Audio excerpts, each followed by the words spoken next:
Mga kaibigan, mga kalingap, suportahan natin Maya Vlog YouTube channel. Isang taong may mabuting puso, solidong reactors ng Team Kalingap. Maya Vlog.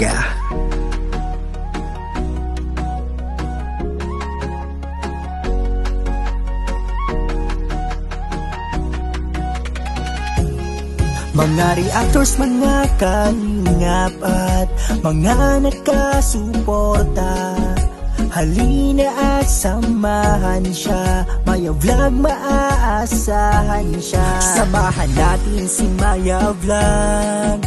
Maya Vlog, suportahan natin. Hindi magsasawa na magpasaya, mga content nga nakakaiba. Solid na reactor na maaasahan, si Maya Vlog solido na kalingap yan. Kahit anong mangyari, Maya Vlog nariyan, sa simpleng paraan ay maaasahan. Si Maya Vlog, suportahan natin sa kanyang mga layunin. Maya Vlog, tunay na kaibigan, lagi niyong maaasahan.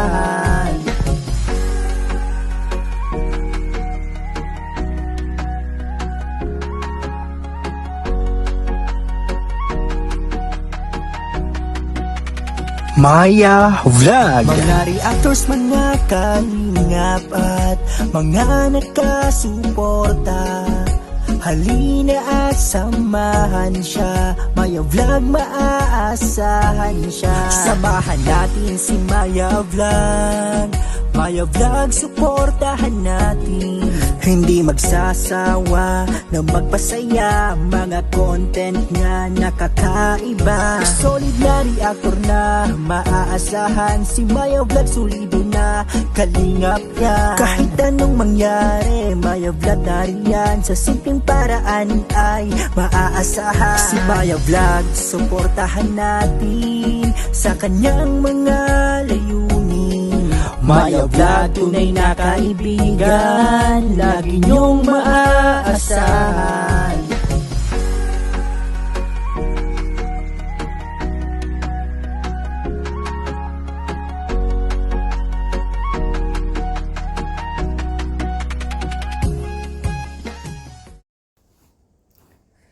Hello guys! Welcome back po muli sa aking YouTube channel at isang mapagpalang araw po sa ating lahat.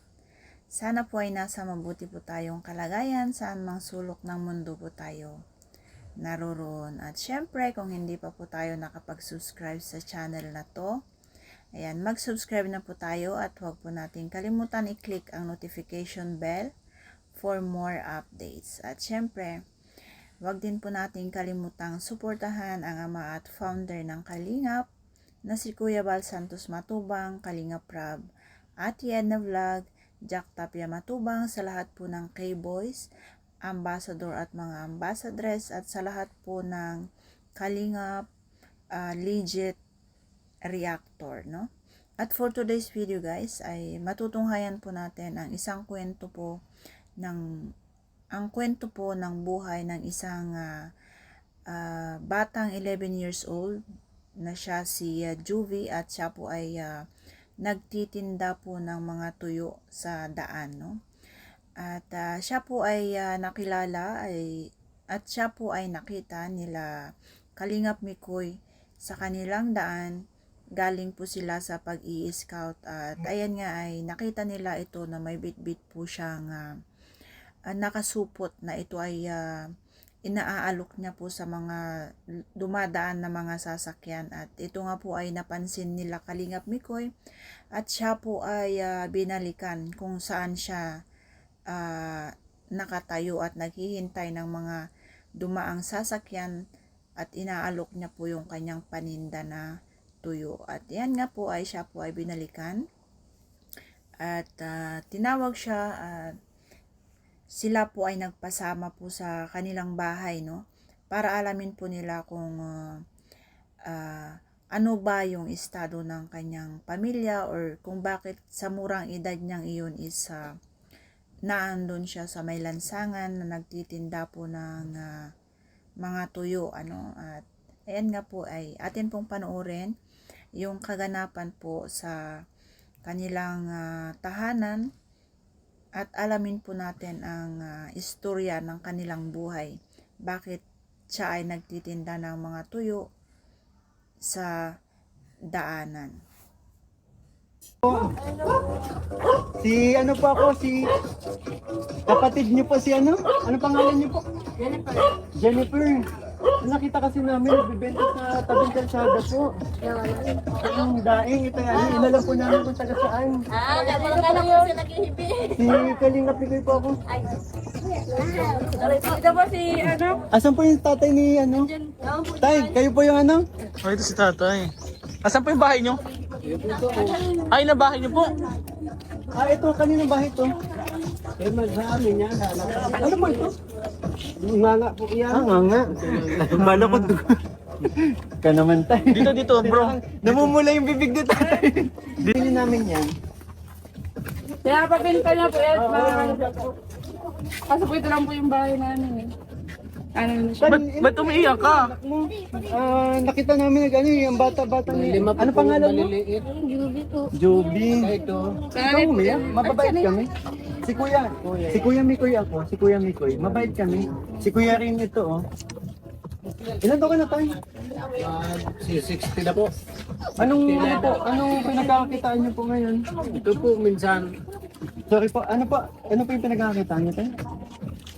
kung may arawan po na arawan, sa ngayon na po na nawala. Kaya Ano po yung arawan? Nagkakakintero? hindi po, kung may paupahan po, wala naman papaupang makatrabaho, pagtrabaho. Ano? Panahon na ito, Tab? Ano yun? Yung ano po maglilinis po na... sa Pero po hindi naman po siya ngayon nakapagtrabaho na po at inalis po siya kasi po nagbasikid daw po siya sa TV. Ah. Kaya nagiinom po siya ng gamot. Pero okay ka man na po. ano lang po, ilang araw pa lang pagka parang damudag Mga anak niyo po ito? Eh po. bunso. Lima pa po yan sa... Haba po, wala na, iniwanan na. Kano mo po sila? Ama ko po yan. Ah. Kami po anak po kami sa unang anak. Kumusta ano yung sakit ni tatay? May mga bata. Ano yun? Hindi man po nakakahawa. Hindi naman Ano po. po, yung nakahiwalay lang po yung ano, yung plato niya tsaka po kutsara. Bakit? Kanina natakot ako, naganganga pala si tatay. Sabi ko, ba't namumula yung bibig? Ba't nag-ibig ka, Jovi? Huwag ka mag-ibig, mababait kami. Hindi na daw po alam. Nahiya lang siya, nahiya. Si Kuya Miko ito, mabait. Anong pangalan mo? Bro, hindi pa pala, Ayan no? yung bunso po. Asan po yung nanay po? Wala na po. Iniwanan po yan ng Ang liit pa nito, so kailan lang po kayo, kailan lang po nawala? Naka 1 year na po. July pa. So, ibig sabihin, sanggol pa lang. Eh, wala. Nakakatuwa yung kapatid niyo po, no? Nakita namin inalo kami ng Tuyo. Oo. Bukod sa Sana po siya nakaabot sa labas. sa labas. Bukod sa nilalakon niya, pang mga binabenta po? Yan lang po, tuyo lang po. Tsaka po, pag may nagpapabenta po dyan ng mga gulay, gaya ng sitaw, sila po yung nagbibenta-benta, tapos binibigyan lang din. Tapos kayo po, ano naman pinagkakaabalahan niyo? Ako lang po tagaluto sa kanila, tapos tagabantay. Kung nandito lang po. Nakakatuwa ka sa liit-liit pa ba? Joby, alika dito. Mabait si kuya. Dito na, Jovi, dito. Huwag kang umiyak. Hindi babayaran namin yan, yung binibenta mo. Huwag kang mag-alala. Huwag ka na matakot. Nag-aaral ka, Joby? Iyo po. May grade 7. Ba't nag-iiyak ka? Ang liit-liit ang sipag. Bro, Tara, Joby, pwede mo kaming samahan sa inyo? Titingnan natin yung bahay natin. grabe bro. Kapag wala kung ano ay trabaho. Di ka man nagkakasakit sa ginagawa mo sa pagtitinda sa labas. Sige, patong mo na lang yan. Dito mo na lang. Bro, tingnan mo yung tinitinda nyo. Liliit to. Ano ginagawa dyan? Piniprito? Paano lutuin yan? Ano mo paano lutuin? Siniprito yan. Piniprito. Sige, sama mo kami sa Akit ka. Grabe bro. Walang higaan. Ano lang talaga. Ito, nandito na yun. Butas-butas pa dun oh. Diyan ka muna turog. Grabe si Joby, ang galing naman, ang liit-liit. Nakakatuwa ka. Ayun, may butika ito pang papag namin. Hmm. Asan ang ano, CR nyo? CR. Banyo. Ay, ito daw bro. Ito po. Kita. Ito. Ay, naku. Baka daw may tao po. Oo. Tao po. Wait lang bro, tingnan mo natin. Pakita mo bro. Bro. Pero magawin thumbnail. Kalingap, biglaan lang to kasi habang pauwi kami ni Kalingap Piring galing kami sa scout, nakita namin si Joby inaalo sa kalsada. Habang umaandar yung sasakyan, inaalo kami, nagaganito ng paninda yung daing. So sobrang init bro, anong oras pa lang ngayon? Init. Tsaka at worth 20 pesos lang yung binibenta niya ha. Tatlong plastic yung dala-dala. Grabe ni nagulat ako. Kaya sabi ko, ang lakas ng pakiramdam ko eh. Kaya nga, yung instinct mo talaga bro. Galing. Tara bro, sama Tingnan natin. Bro, papakita ko yung bahay. Yun oh. Ito. Kasi yung may anak pa siya, may kapatid pa siyang mga ano. Ang liliit ng mga Dito bro, ato, Yung pwede iba, mo. yung iba, mga tropa pips yan. Oo. Tropa pips. Tropa pips lang kayo ha. Diba? Yan bro ang bahay oh. Ito yung bahay. Yan bro, pwede na Si kayo dyan tatay, mag-interview. kunan mo din si tatay, sama mo si tatay. Tayo, ilan taon ka na po? Ulit? 59 po. 59 si tatay. Tapos 5 anak niya, waliliit pa lahat. Sino po yung mga anak niya tayo? Saan? Si Joby. Ito. Sino pa? Halika dito, halika. Halika sa bed. Ngayon, mabait si Kuya Mikoy. Kayo po yung panganay. Kayo yung panganay. Madami magkakapatid. Meron pa po. Ilan po talaga yung anak mo pag samasamahin po? Siyam.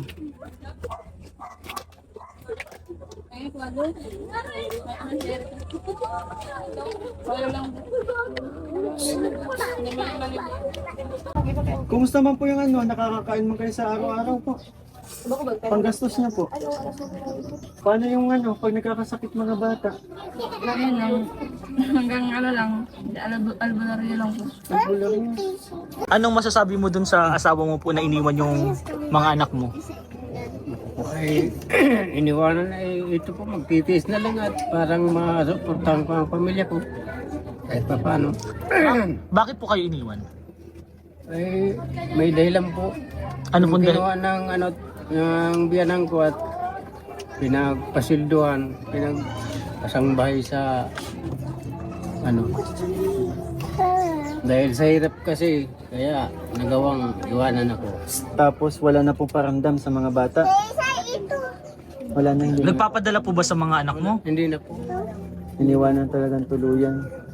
Kayo, ate po, di ba iba yung nanay mo din? Nasaan yung nanay mo po? Ay, patay na po. Yung halit po po. Ah, Bata pa po ba yung asawa niya? Yung magulang po nila Joby po? 40. 40. Bata pa? 37. Nung napangasawa niya, 27. Ngayon, nasa 33 po. 33? 34. Ang bata pa. bata pa. Hey, tatay, ano na lang masasabi? Day, siguro po message na lang po sa dati niyong kinakasama po na magulang po nila Joby po. Baka sakaling mapanood po ito. Sa akin naman po, kung siya ay magbalik, makita niya ang kanyang mga anak, hindi ko naman sa binabawalan, pero siguro, hindi ko na siguro masasabing magkasama pa kami uli at ito na nga, nangyari na. Baka kung sa susunod, iiwan lang naman. Hindi, Tanggap niyo naman na tanggap tatay. naman po. Oo. Sakaling magbalik siya, makikita niya ang kanyang Para sa mga bata, pwede din naman po. Pero paano tayo kung bumalik yung dati mong asawa at kinuha yung mga anak mo? Anong gagawin mo po? Eh, nasa kanya pong kuwanat. Parehas kaming may-ari, may sarili ng karapatan. Pero papayag ka po na kunin sa'yo yung mga anak mo po. Ay, hindi pa ako papayag dahil ngayon pa lang nga ay hindi niya kayang pakisamahan ang pamilya. Ay kung kukunin niya, ay di paano na yun. Kung iiwanan din ang mga anak kung wala na naman siya, ay paano na ang mga yan? Mas maliliit. Kaya ako kahit naghihirap, kasama naman po.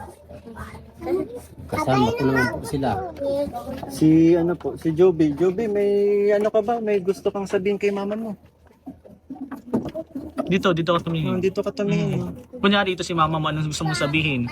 Miss mo na ba si mama mo? Gusto mo nang pawin dito si mama mo? Sige, sabihin mo, baka mapapanood to ni mama mo. Sige na, sabihin mo na kung anong gusto mong sabihin. Okay lang yun, sige na. Mama? Miss mo na ba si mama? Nami-miss mo na? Sige na, sabihin mo dito, baka mapanood ni mama mo, makita yun, tapos mamiss ka. Sige na, okay na sabihin mo. Okay lang yun. Sige na, naiiyak si Naiiyak siya. Joby. Hindi ka naman galit kay mama mo, no? Yun naman, no? Okay naman. Mm. Di pa, bata pa din kasi. Yung sugat ko, na paano to? Nilalangan? Ha? Sa dagat ka po. Siguro mahilig kang maligo sa dagat, ano? Siya? Naliligo ka palagi sa dagat? Ano yan? Ano? Yung ano, dahil sa pagtitinda mo, nangitim yung balat mo? Ay, sorry. Sorry po. Penda ka doon ah. Hindi, bagay naman eh, maganda pa din naman Oo, si bagay naman sa kanya. Actually, Joby, kaya kami napahinto, ang ganda mo kasi, kaya Oo. napatigil kami. At saka yung itsura mo, bait-bait tingnan. Joby, Joby, baka may may mga gusto ka bang mga bagay o na gusto ng pangarap mo? Anong pangarap ni Joby? Sana po makapagtapos ng Sana, pag-aaral ko. anong wish mo na lang? GB ha. May gusto ka ba? Like gamit na gusto matanggap? Kailan pala birthday mo, Joby? July 29. Uy, malapit na. July 29. Lapit. Anong wish mo sa birthday mo? Anong wish mo sa birthday mo? Sana po yun po si mama. Mama. Yun na, sabihin mo kay mama mo ito. Sabihin mo kay mama mo, bilis. Kahit okay, Sige lang, okay lang. umiyak. okay lang umiyak, okay lang. Okay lang umiyak. Makikita to ni mama mo. Pwedeng makita ni mama mo yan. Sige na, okay lang yan. Okay lang. Hindi kami matingin, oh. Sige na, hindi ka matingin. Oh, dito na. Ay, part mo naman, pinapakita mo. May malaglag ka na. Sige na, sabihin mo kay mama mo. Mama, sana po mag-uwi.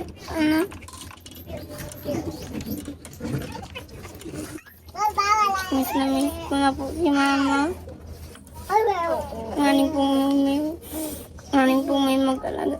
Tugang ko po. Ay, dati na yung GB. Yun na talaga. Ikaw ba nag-aalaga, Joby, din sa mga kapatid mo? Kami po magtugang.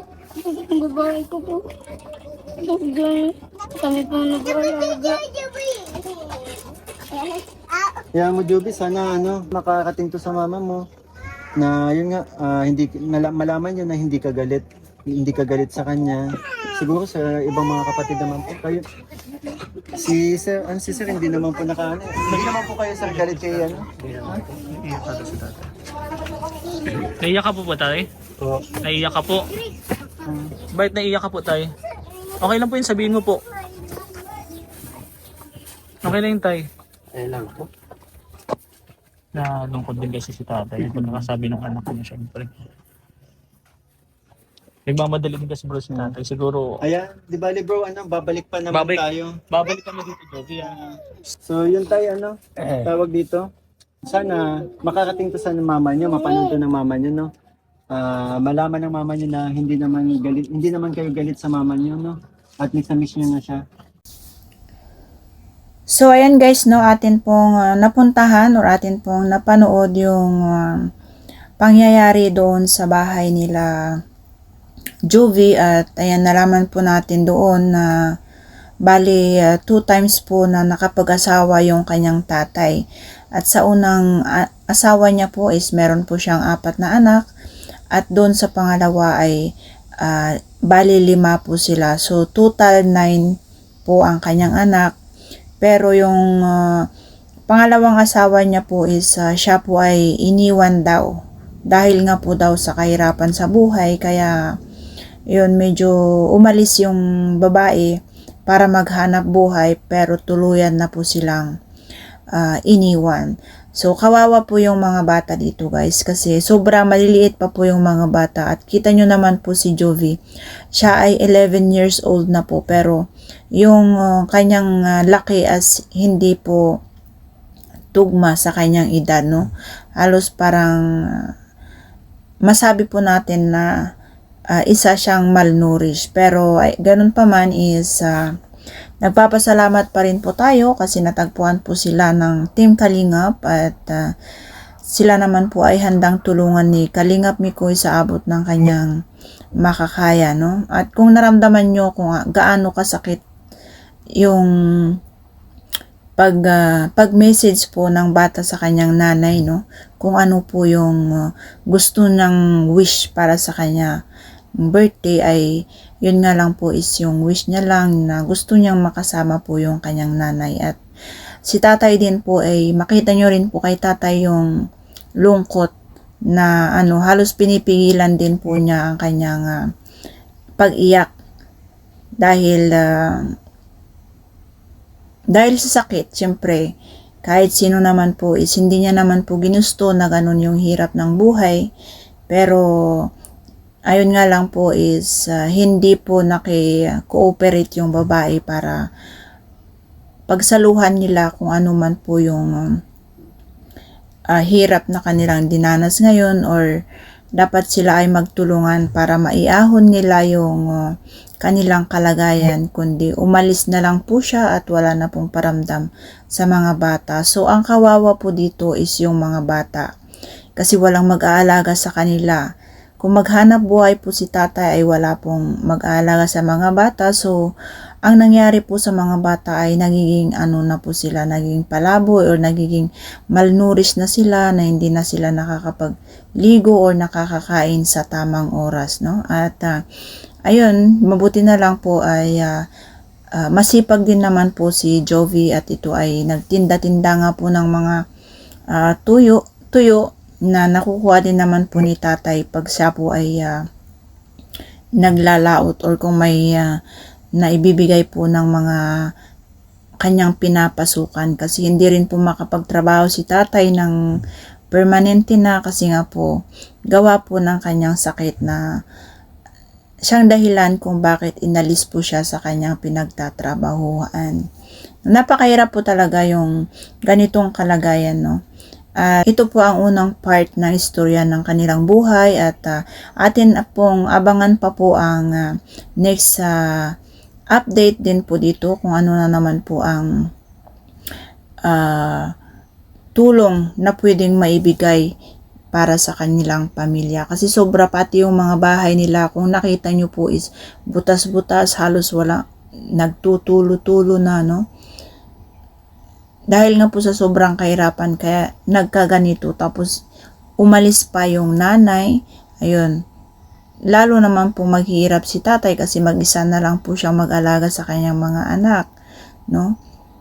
Although meron naman po siyang mga anak na mas panganay, pero syempre may kanya-kanya na rin pong pamilya. Kaya medyo talagang mahihirapan po si tatay sa kalagayan na ganito. Pati mga bata is mahihirapan po talaga sila. So, ayan po ang update po natin, ang unang update po natin dito sa pamilya ni Jovi, at atin pong abangan ang susunod na pangyayari. Maraming salamat. Bye-bye and God bless.